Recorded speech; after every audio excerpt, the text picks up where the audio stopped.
there are albums that define a band's sound, right? And then there are albums that define a band's entire career in the public mind, in the public's imagination.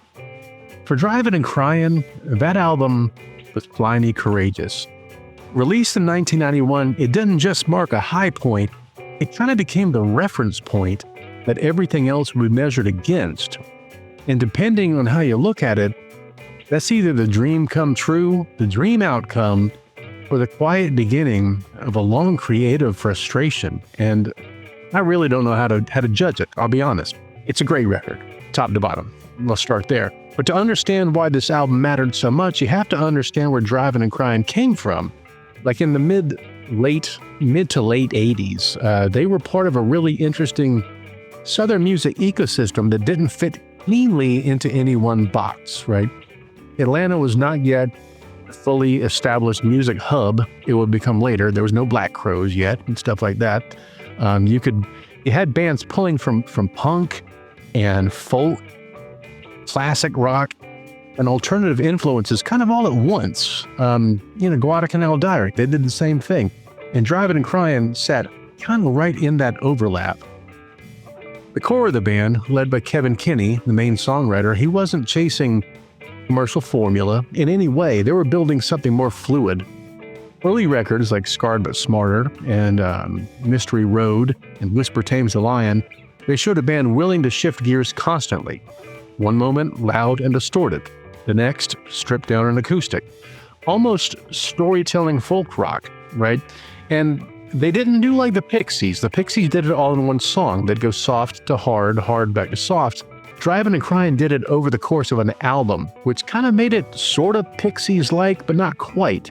They weren't trying to be one thing. That duality became their identity almost. They were trying to be everything they were interested in at the time. And I liked that because I think most of us fans who went and saw them in concert, if they played Powerhouse and then next they played this, the gentle ballad, Let's Go Dancing, we'd be okay with that. We loved all that. And that's important because when you listen to Fly Me Courageous, you can hear that identity being reshaped sort of under pressure, both artistic and industry pressure. And you can kind of see where I'm going here. By the end of the 80s, the music industry was shifting. College rock was bleeding into the mainstream alternative, I guess. MTV was still king, but it was increasingly hungry for bands that could deliver a cleaner, more defined visual and sonic identity. Labels were also starting to look for bands that could break out of regional scenes and become national acts quickly. I don't like the way they did that, but that's just what they did. Drivin N Cryin had been building a strong regional following, especially in the Southeast. In the Carolinas and Georgia, they were everywhere, but they weren't a national band yet. They were respected, but still somewhere under the radar outside of their core audience. Well, Fly Me Courageous is the moment that changes that equation completely. When the album arrived in early 1991, it sounds different immediately. And the production is bigger. The guitars more forward. Sorta. The songs are tighter. There's less of a sprawling, genre-bending feel of earlier records and more of a focus on direct, anthemic rock structure. I was okay with that. It doesn't abandon their roots, but it streamlines them just enough to hit radio and MTV in a way that their previous work hadn't fully done. Now, side note, this was produced by Jeff Workman, who I understand was not the original guy they wanted to produce the record. They wanted, I forget the guy's name, the guy who worked with Rod Stewart and Cinderella before that. Fine, whatever. I think if they got Ed Stasium to produce this album, the guy who produced the Smithereens 11 and Fetchin' Bones Monster, I think it would have had more meat on the bone.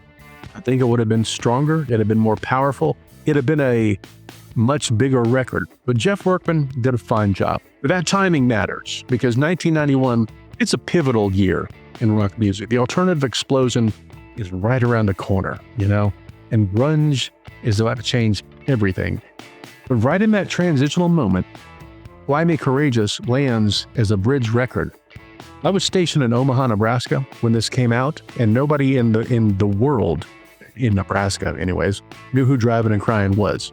Once Fly Me Courageous hit, everybody knew who they were. And I saw them in Omaha, and the place was packed out and loved them. But again, it lands as a bridge record, still rooted in the 80s rock structure, but kind of pointing towards the 90s, okay? And then, a title track, Fly Me Courageous, the song, is the moment that everything clicks. It's loud, it's driving, it's emotionally charged, and it's built for rotation on the radio. It's not just a song, it is a statement. It's semi-political, maybe. I'm okay with this one because it just kicks ass. It becomes the band's entry point for a national audience. MTV picks it up.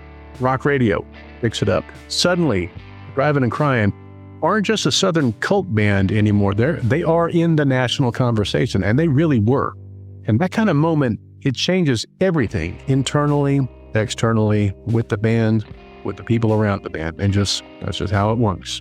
Externally, the audience expands rapidly. Internally, expectations shift overnight because now the band isn't just another regional act with a strong identity.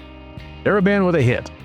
And once you have a hit like that, everything you do afterwards is filtered through that success, for better or for worse. But before we get into what that did to their career trajectory, it's worth actually breaking down the album itself because Fly Me Courageous is more layered than it often gets credit for. I said it in the Drivin N Cryin video I did previously. The drums are a little thin. They could be beefier.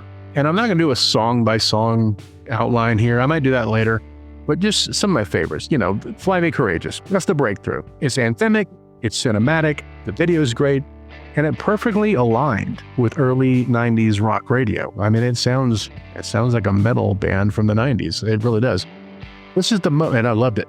This is the moment the band becomes nationally visible. It's also the anchor point that everything else gets compared to afterwards. We will get into that. Chain Reaction. It's tighter. It's a more aggressive rock track. This one leans into momentum, and I like it. You can hear the band aiming for larger venues and more direct audience response. I didn't know how I felt about that because I could tell when I listened to it the first time, yeah, they're going for the bigger amphitheaters, the bigger, smaller arenas, big arenas, all that. I like seeing them in the small rock clubs. I just did. Build a Fire. This is one of the clearest radio rock constructions on the record. I mean, it sounds like it was built for that, and I'm totally okay with that. Strong hook, driving rhythm, and a sense of urgency. This is the sound of a band adjusting itself, leaning towards mainstream accessibility without fully abandoning its edge. And it's an edgy song. That song, if you've ever seen it live or just look at the video, the people love it. Innocent. Not one of my favorites at first, but once the song gets going, put my fist in the air. I love it. It's more melodic. It's more reflective. The track pulls back a little slightly from the aggression from the earlier stuff until it really gets moving.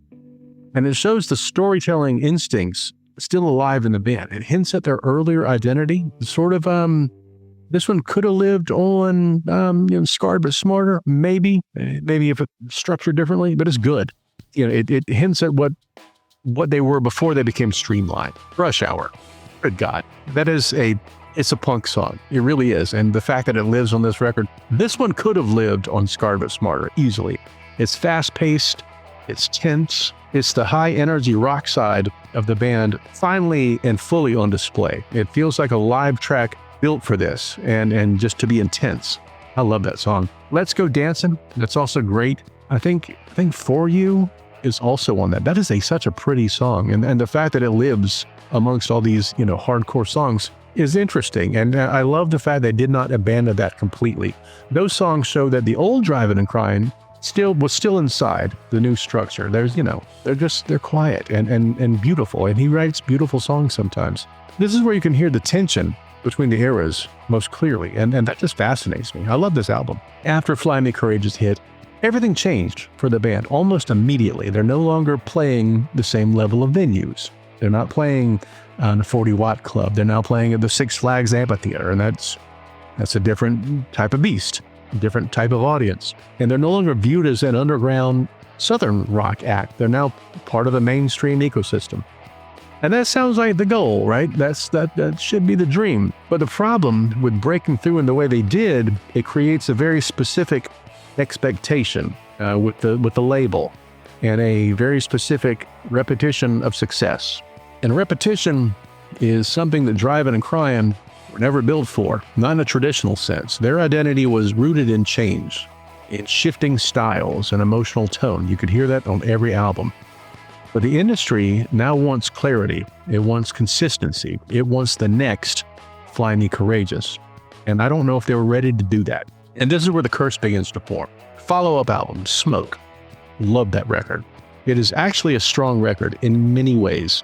It is dense, it's messy, it's a little sloppy, and I love every bit of it. It continues their evolution, continues their songwriting ambition, it continues their willingness to experiment with rock structures, but it does not produce a defining national hit on the scale of Fly Me Courageous. It was basically a flop. And in the industry's eyes, that means something has been lost. Like they can't do it again. And I was like, I think this record's just as good, it's just different. But what's really happening is not a decline in quality, it's a mismatch between artistic identity and commercial expectation. The label wanted something, they wanted the same thing. They wanted Fly Me Courageous Part 2, and Smoke was never going to be that. I remember going to see them on it was a between albums tour. They were just, doing some shows, and they did a lot of the stuff from Smoke. And I was like, good God, this is going to be great. And when it came out, the production was a little odd, but the songs were still there. I mean, that album is just top to bottom packed with great songs. If it was produced the same way and as tightly as Fly Me Courageous, it might have been the follow-up it deserved. And that's one of the cruelest dynamics in music. A band can grow, but the audience often freezes them in place, and you see that all the time. And as the early 90s continue, rock music itself changes dramatically. Grunge explodes. The mainstream shifts towards bands with heavier distortion and darker aesthetics, different emotional palette. Think, Smashing Pumpkins and Nirvana and Pearl Jam. I like all them, they're fine, but Drivin N Cryin, they were still active in that landscape, but they're no longer positioned at the center of it. They're adjacent to it, They're moving alongside it, but not defining it in the way that they very briefly did. And yet, they still continued. They continued writing, continued touring. They still tour to this day. They played with Cracker at the Windjammer in Charleston just a week ago. I think I'd love to go and see that. But you don't get to reset expectations. Every new project becomes part of a new conversation. And that started in 1991. And that's where the long-term story becomes a little interesting, because not as a failure story, but as a permanence story, because Drivin N Cryin, they didn't go away. They've never gone away. They didn't fade into obscurity. Far from it. They didn't lose their creative drive. Instead, they kind of became something else entirely, a band permanently associated with a peak moment, and that shaped everything else that was perceived. So if you go see them, tomorrow, they'll play 3, 4, 5 songs from Fly Me Courageous, but everything around it is just as good. Think, Honeysuckle Blue, Straight to Hell, Powerhouse, Scarred But Smarter. So many great songs that aren't on Fly Me Courageous, and it just kind of sucks that most people, if they have one Drivin N Cryin album, it's going to be Fly Me Courageous. And that's fine. I understand that it was their commercial peak, but they were so much more. Even the stuff that came after. I think I said The Great American Bubble Factory. That's a really good record, and just nobody ever heard it. But that kind of raises the central question of the entire album's legacy. Was Fly Me Courageous a blessing because it gave them national recognition? Or was it a curse because it defined them too completely? The answer depends on how you listen to their catalog after 1991. It's probably both. They put out one called Wrapped in Sky, which is, I think, the one that came after Smoke. And it is basically all acoustic. It's mainly, a very quiet album. I love that one as well. But, they got the moment that every band wants. But they also got the moment that you never really get to outrun. And that's kind of sad because, like I said, they've done so much more since and did so much more before. But this one shining star is what most people know. And maybe that's the real takeaway, because some albums don't just change a band's trajectory. They fix them in place in the minds of the audience. They They become reference points that everything else has to kind of orbit around. And for Drivin N Cryin, you know, Fly Me Courageous is exactly that kind of record. As good as it is, and it is fantastic. It's a peak, it's a breakthrough, and it's a shadow that really never goes away. Better, worse, what do you think? That's all I got for this album. I'll probably go back eventually and, you know, rank all the songs, something like that. But, you know, Drivin N Cryin means a whole lot to me and always has. They kind of weren't part of the Athens sound, which is, you know, my touchstone. They were kind of their own thing, and I kind of like that. Little Tom Petty-ish, kind of do their own thing. A little Replacements-ish in that, you know, do their own thing. Like I said, little Pixies-ish, loud, soft, just not on the same song, and sometimes on the same song. I don't know. You guys tell me what you think. Do you like Drivin N Cryin? Do you like this album? If you're a fan of the band at large, do you think this album, if you took it away, would they be just as good? I think so. I really do. I think the rest of their catalog still holds up. But I think when you put this one in there, it kind of makes it a little richer. It kind of gives you something. It's not as deep as some of their other albums. It's not. But I've always had a soft spot for it. I had the tour shirt, got to see him in concert on this one. It's a great record. It's a hard-ass rock album that never gets old to me. Again, production-wise, wish it was a little bigger. But tell me what you think. You like it? You don't like it? What are your favorite songs on it? Do you have another favorite Drivin N Cryin album? I'd love to know. Let me know in the comments below. Make sure to like, subscribe, all that stuff. It does help the channel. So before I go, let me just ask you to do this. You know, things are crazy all over the world. Maybe go out and you know, pick up some flowers for somebody, your significant other or your mother. Who even cares? So that's all I got. So until the next time, you guys take care.